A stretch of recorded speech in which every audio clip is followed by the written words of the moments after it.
निस्बत की दो किस्में हैं, एक है जात से निस्बत रखना और एक है तालीमात से निस्बत रखना। गौर से सुनिएगा जियाई साहब, जात से निस्बत और तालीमात से निस्बत। मसलन नबी जात है, किसी ने नबी से निस्बत रखी, और नबी की तालीम कुरान और हदीस है तो किसी ने कुरान और हदीस से निस्बत रखी। निस्बत की दो किस्म है, एक है जात से ताल्लुक रखना और एक है जात की थ्योरी से ताल्लुक रखना, जात के नजरिए से ताल्लुक रखना, जात की तालीमात से ताल्लुक रखना।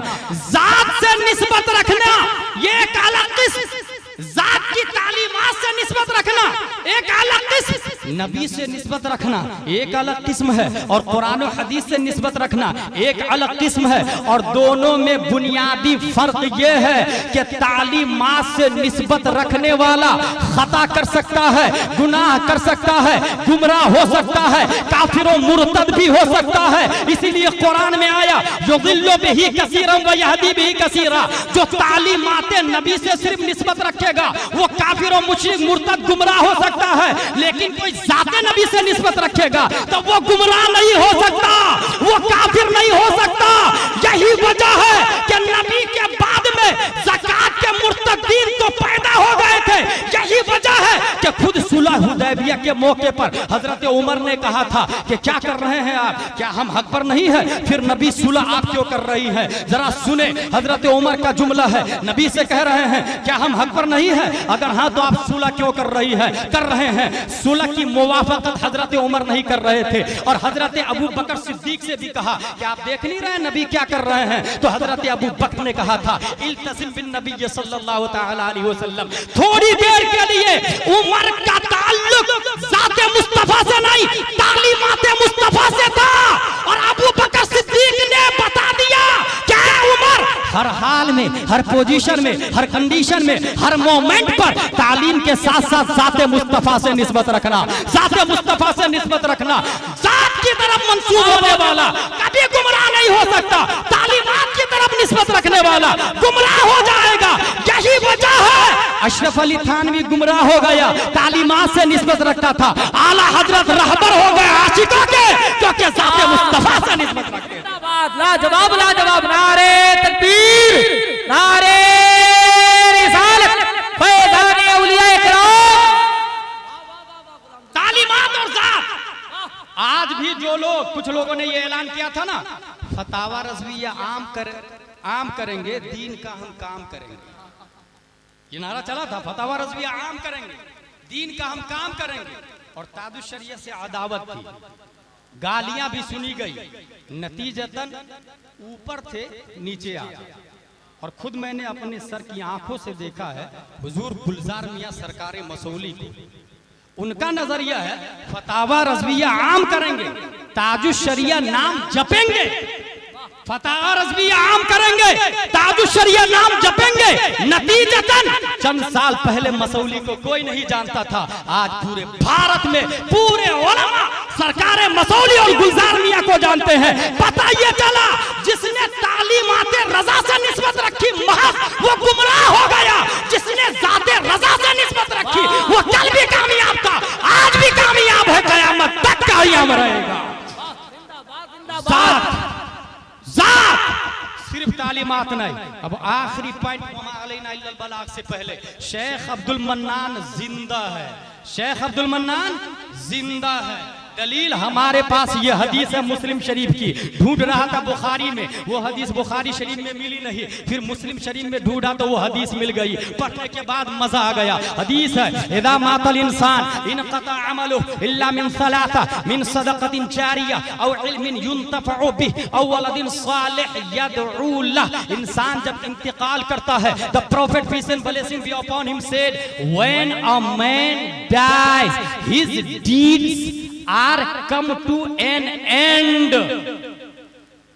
exception for three: a continuous charity, knowledge by which people derive from benefit, and by son who pray for him। इंसान जब इंतकाल करता है तो तीन चीजों के जरिए उसका सवाब बाकी रहता है। गौर से सुने, तीन चीजों के जरिए उसका सवाब बाकी रहता। वो 3 चीज कौन सी है? नंबर 1 सदक़े जारिया, नंबर 2 इल्मे नाफे, नंबर 3 वलदे सालिह, नेक बेटा। नेक बेटा फायदामंद है, इल्म और सदक़े जारिया। अगर कोई शख्स मरा और मस्जिद बना के मरा, कोई शख्स मरा, मरने से पहले क्या बनाया? वो अपनी जमीन में मस्जिद, अपनी जमीन में। और आज के दौर में लोगों को मस्जिद के लिए करोड़ों एकड़ जमीन हो तो भी इतने बखील लोग पैदा हो गए कि 1 इंच मस्जिद में देना नहीं चाहता, 1 इंच भी नहीं। याद रखे, अगर लाखों करोड़ों जमीन है और मस्जिद के लिए जमीन की जरूरत है, वो नहीं दे रहा है, ओरिजिनल हबीबी हो ही नहीं सकता। ओरिजिनल हबीबी हो ही नहीं सकता। ओरिजिनल हबीबी होना हो तो उधर देखे और इधर देखे, उधर देखे और इधर देखे। रब ने हवेली दिया था, उन्होंने झोपड़पट्टी कबूल फरमाया, और जब उन्होंने हवेली को छोड़ के झोपड़पट्टी अपनाया, रब ने झोपड़पट्टी से उठाकर जन्नत की हवेली अता फरमा दी, और दौर भी लाजिम नहीं आया। अगर आज कोई ओरिजिनल हबीबी है तो जब बारी आए तो दौलत देनी होगी, माल देना होगा, सरमाया देना होगा। देने से पहले कोई शख्स मस्जिद दे करके मर गया, मस्जिद सदक़े जारिया में है, उसको सवाब मिलेगा कि नहीं?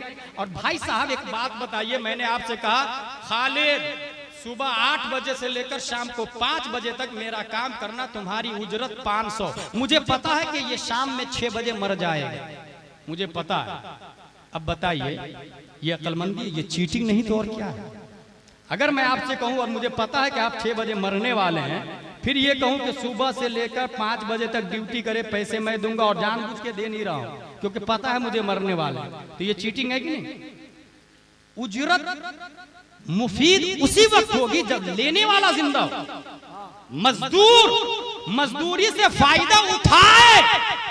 अब जब मस्जिद बना के गया है तो मस्जिद का जो सवाब है, सामने वाला अगर मर गया है तो सवाब किसको मिलेगा? सवाब से फायदा कौन उठाएगा? इसी हदीस से पता चला कि वो मरा नहीं है, वो जिंदा है और सवाब से लुत्फ अंदोज हो रहा है। वो मरा नहीं है, वो जिंदा है, क्योंकि रब जानता है ना कौन कब मरेगा। वो मरा नहीं है, वो जिंदा है और सवाब से लुत्फ अंदोज हो रहा है।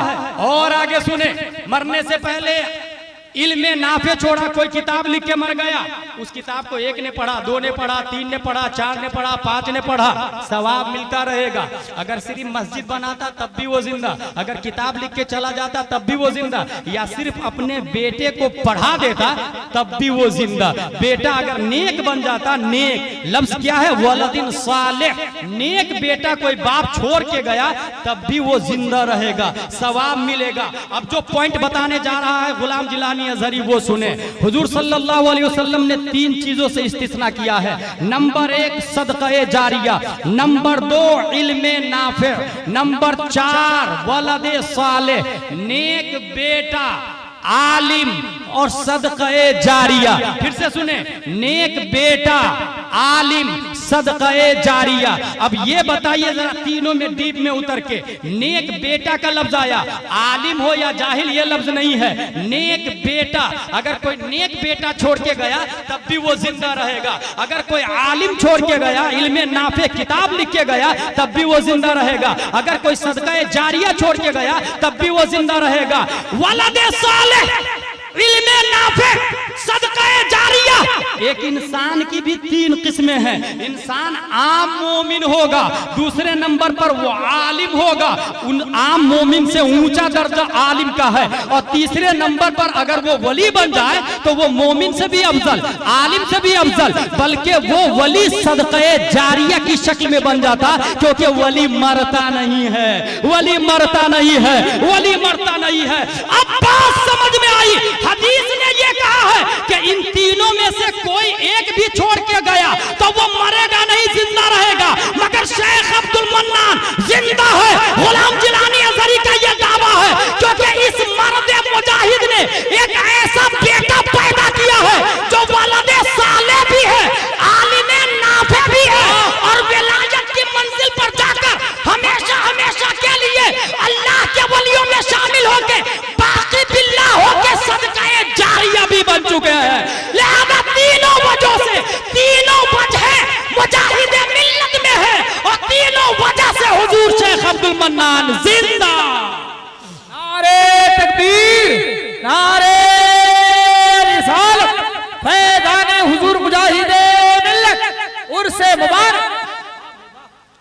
तीनों हुजूर मुजाहिद मिल्लत तन्हा नेक बेटा भी हैं आप, आलिम भी हैं आप, और एक नेक आदमी आलिम बन के वली बन जाए तो वली मरता थोड़ी है, तो सदक़े जारिया भी हो गया।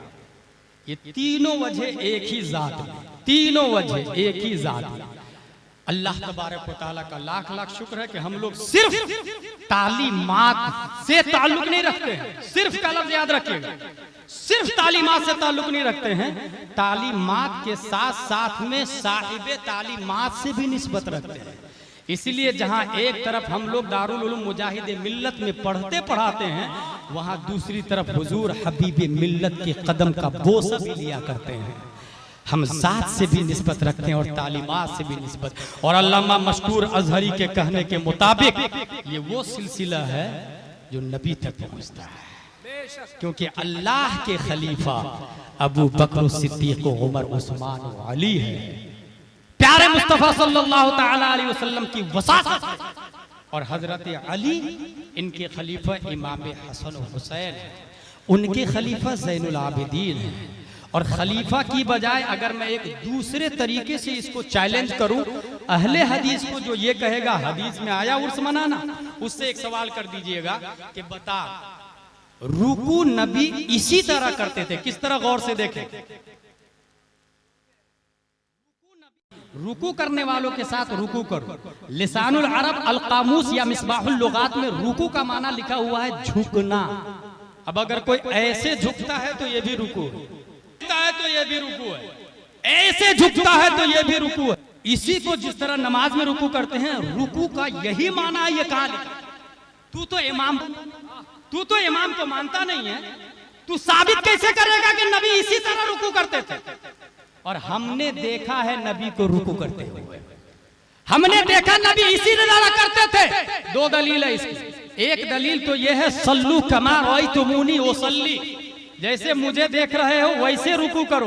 और दूसरी दलील यह है कि नबी इसी तरह रुकू करते थे, इस तरह रुकू करते थे। इनको देखा है अबू बकर उमर उस्मान अली हसन हुसैन ज़ैनुल आबिदीन ने, उनको देखा है इमाम मोहम्मद बिन अली बाकिर ने, उनको देखा है इमाम जाफर सादिक ने, उनको देखा है इमाम मूसा काजिम ने, उनको देखा है इमाम अली रजा ने, उनको देखा है मारूफ करखी ने, उनको देखा है अहमद सिर्री सकती ने, उनको देखा है जुनैद बगदादी ने, उनको देखा है अबू बकर शिबली ने, उनको देखा अबुल फजल अब्दुल वाहिद तमीमी ने, उनको देखा है अबुल फरह तरतूसी ने, उनको देखा है अबुल हसन अली करशी हिकारी ने, उनको देखा है अबू सईद मुबारक मखजूमी ने, उनको देखा है सैयद अब्दुल कादिर जीलानी ने, उनको देखा है सैयद अब्दुल रज़्ज़ाक ने, उनको देखा है सैयद अबू सालेह नस्र ने, उनको देखा है मुहिद्दीन अबू नस्र ने, उनको देखा है सैयद अली ने, उनको देखा है सैयद हसन ने, उनको देखा है सैयद मूसा ने, उनको देखा है सैयद इब्राहिम एरजी ने, उनको देखा है मोहम्मद भिकारी बादशाह ने, उनको देखा है काजी जियाउद्दीन ने, उनको देखा है जमालुल औलिया ने, उनको देखा है सैयद मोहम्मद ने, उनको देखा है सैयद अहमद ने, उनको देखा है सैयद फजलुल्लाह ने, उनको देखा है शाह बरकतुल्लाह ने, उनको देखा है आले मोहम्मद ने, उनको देखा है सैयद हमजा ने, उनको देखा है आले अहमद अच्छे मियां ने, उनको देखा आले रसूल अहमदी ने, उनको देखा अबुल हुसैन अहमदी नूरी ने, उनको देखा इमाम अहमद रजा बरेलवी ने, उनको देखा हामिद रजा बरेलवी ने, उनको देखा मुजाहिद मिल्लत हबीबी